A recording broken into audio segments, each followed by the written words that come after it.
เกินงงไปเฉยโอ้สาว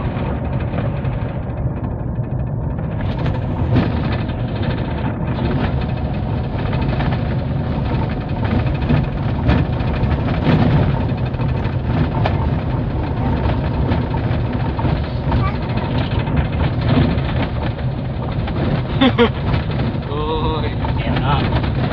ใช่เจ๋ว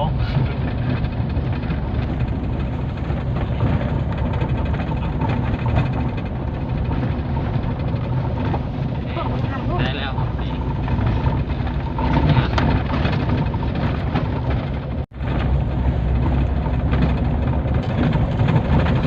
อ่ะ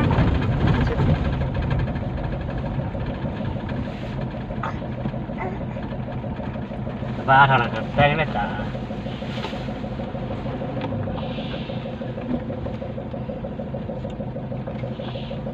เจอรถเขาแล้ว ไม่เห็นเลยได้ทีละ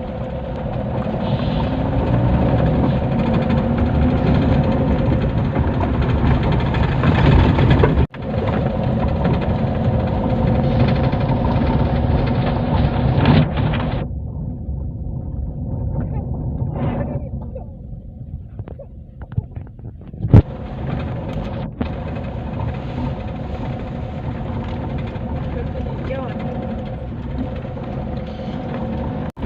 นี่ครับมันได้รูปมึงอะมีปันเลิศนะอีกสมัครมาลูกว่านี่คือว่ารถไม่รู้ที่เดียว เอ๊ะนะ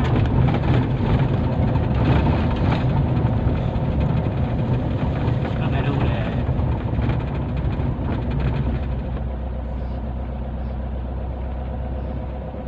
กายคันนี้ก็ยังอีกว่ะ เลิศยังอยู่เด็กกูคนกูเกือบอยู่ตรงหน้ากู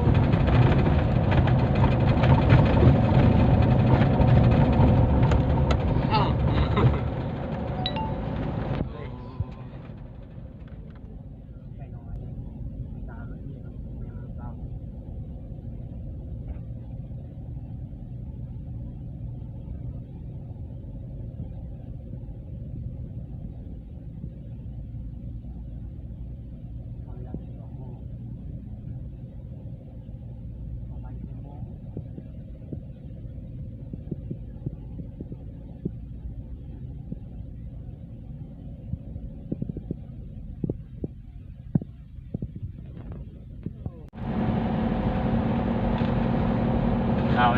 จอย